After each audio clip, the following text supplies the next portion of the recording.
Okay, so this tutorial is looking at the fractal noise effect. So we're going to create a new comp and we'll just call it Shatter, and we'll set it to HDTV 1080-25 and 10 seconds. Okay, we're then going to make a new solid and we'll just call this solid fire, and we'll set it to full comp size and black. We're going to add the fractal noise to this solid. So right click, effect, noise and grain, fractal noise.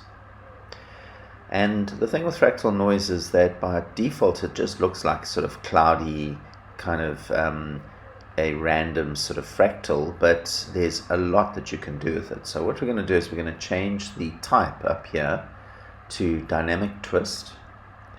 We're going to go to brightness and set that to 142. Sorry, we're going to set contrast to 142 and brightness to -19.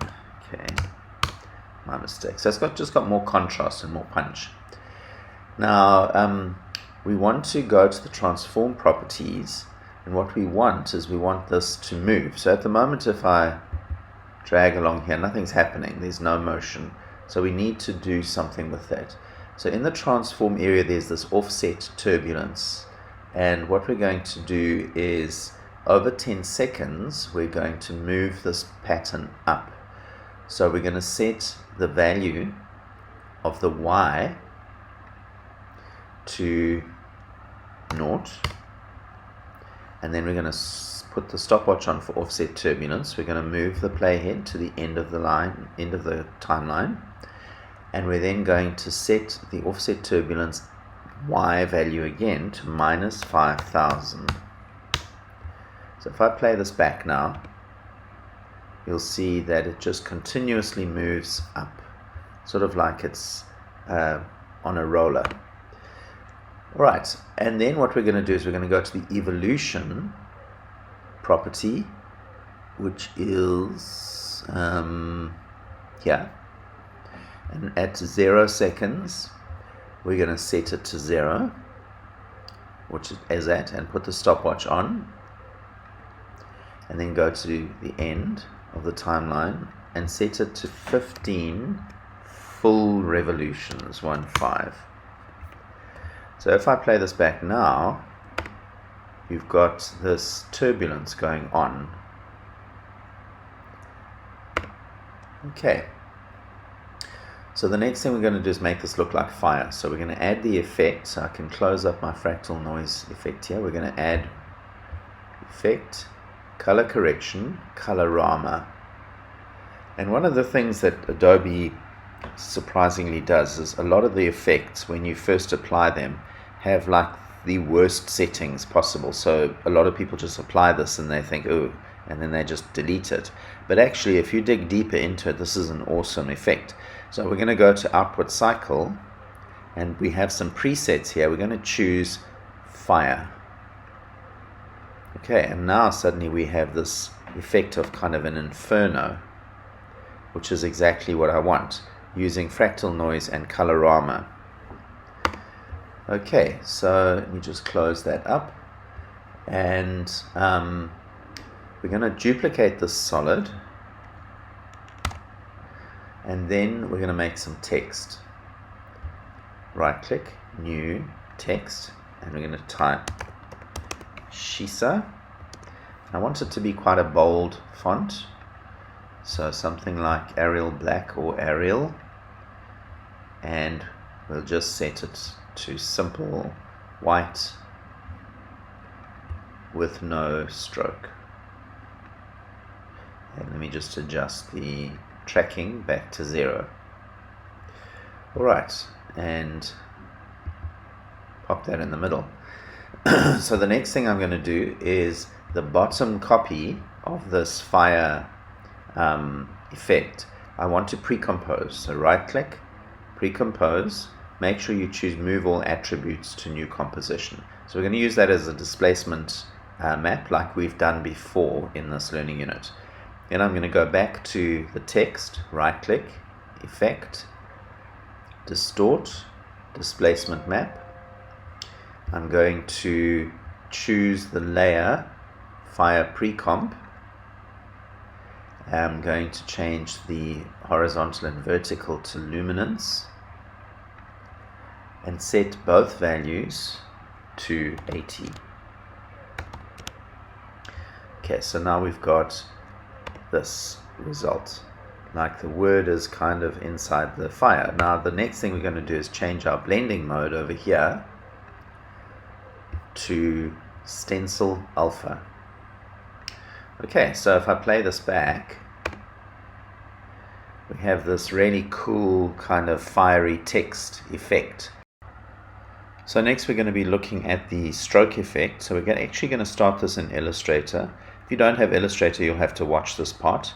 We're going to create a new document and we're going to choose Film and Video, HD TV 1080. Okay, then we're going to place an image, File Place, and it's Gothic Angel Wings in Activity 931. Place it. Okay, and we're just going to stretch it into the action safe zone here. Okay, so normally we wouldn't stretch images, but in this case it's fine. It's very pixelated, but that's okay because we're going to use image trace.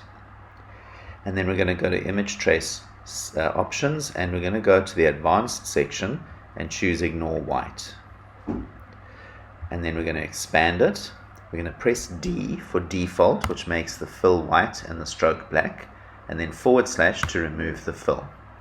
We're then going to copy this, so edit copy. We're going to switch back to After Effects. We're going to make a new composition, and we'll just call this stroke effect. And we'll set it to the same settings as before, 10 seconds, HD TV 1080 25. We're going to make a new solid, and we'll call this stroke, and we'll set it to make comp size and black, and then we're going to paste. So Command or Control V to paste. And then I'm going to turn my transparency grid on so that you can actually see that it's brought in that shape, but it's brought it in as masks. So if I go to that layer and I open it up, you can see I've got 46 masks here. So what we're going to do is we're going to apply an effect. Well, before we do that, I want to turn this off, which means I don't actually see those masks. And I'm going to turn the transparency grid off so that we've got black on black. And then I'm going to right click, effect, generate, stroke. So you can see it by default, it's just stroking the first mask. So I want to put all masks on. And then if you see, if I take this end value, so you've got start and end. If I set end at 0 and I move to 1 second, and then I put the stopwatch on for end, and then I move to, let's say, 5 seconds and set the value back up to 100, and then I go to 6 seconds and press N to set my work area. If I play this back,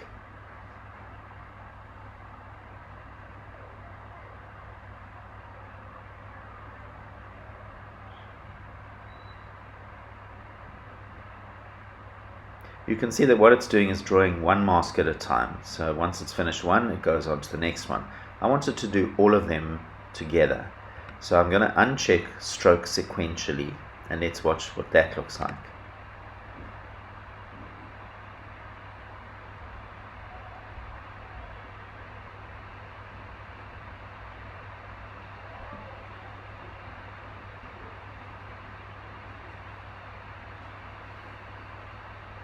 Okay, so that's looking a lot better. That's exactly what I want. So the next thing I want to do is set the stroke brush size up to 5. And I'm also going to apply another effect. Right click, effect, blur and sharpen, CC radial fast blur.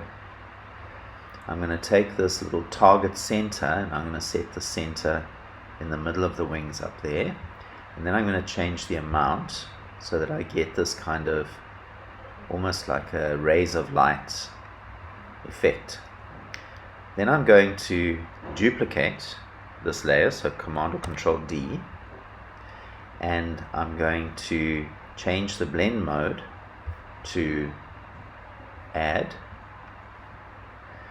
Okay, and on the duplicates I'm going to change the color of the stroke to a bluish color, the size of the brush to 3, and then for the blur I'm going to bring that blur down, the CC radial fast blur, to about 50%. Okay, then I'm going to duplicate it again and make sure it's on add as well, and this time I'm going to set the color to a kind of rich yellow, set the brush size down to 2 and the blur down to 20, and that color doesn't work at all, so let me change it back to a blue. Okay, how about a red? No, blue's going to work better. And then finally one more, and this one I'm going to set back to white, and we'll just set the CC radial fast blur amount to 0. Okay, and then let's see what that looks like.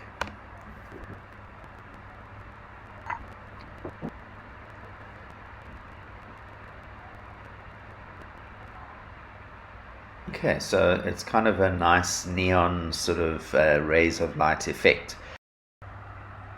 Okay, so the last effect we're going to look at here is the shatter effect. So we're going to make a new comp and call it shatter. Same settings as before, 10 seconds.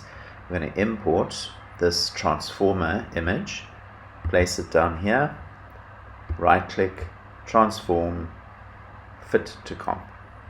We're going to duplicate that layer, Command or Control D. We're going to lock the original layer, and for this layer we want it to look kind of like a force field. So right click, effect, color correction, tint, and we're going to set the black color in this effect control to a dark blue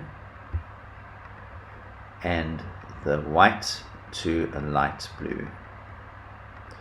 Okay, and then we're going to apply the effect distort ripple.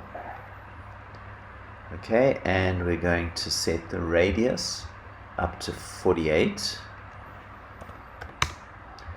We're going to set the center of the ripple to the center of the chest of the transformer. We're going to set the wave width to 16 and the wave height to 60. So if I play this back now, we've kind of got this force field effect like the transformer is behind something. So what we want to use the shatter effect for is to actually shatter this force field so that you can actually see the transformer behind it. So we'll close up these two effects and right click on that top layer, effect, simulation, shatter. So by default it's pretty unpromising, so we need to make some changes here. We're going to change the view to rendered. We're going to change the shape here, pattern, to glass. Okay, then we're going to change the origin to the center of the chest of the transformer. Okay, and then we're going to go to force field 1 and we're going to set this radius up to 1. And then you'll see this depth value. If I take the depth value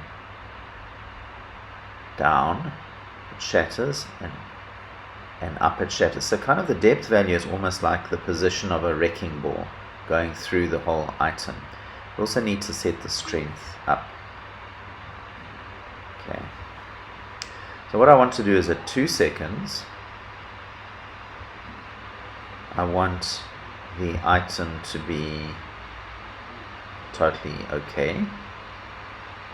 I want to go to the force 1 position and put it in the center of the chest. And then I'm going to put the stopwatch on for depth. I'm going to go to 4 seconds, and now I'm going to change that depth value up until it shatters through that. So the values I've put in here for depth are, let me just select that and press U. So for depth at 2 seconds is minus 1.35, and at 4 seconds is minus 0.77. Okay, so that's basically it. So let me just go to 5 seconds and press N to set my work area to just that little area there, and let's go back to the beginning and press play. There's lots of controls in the shatter effect, and you can play around with them. I've just shown you the very basics, and you can use it for really a lot of different interesting results in your compositions. I hope you've enjoyed this video. Please subscribe to my YouTube channel, and see you next time.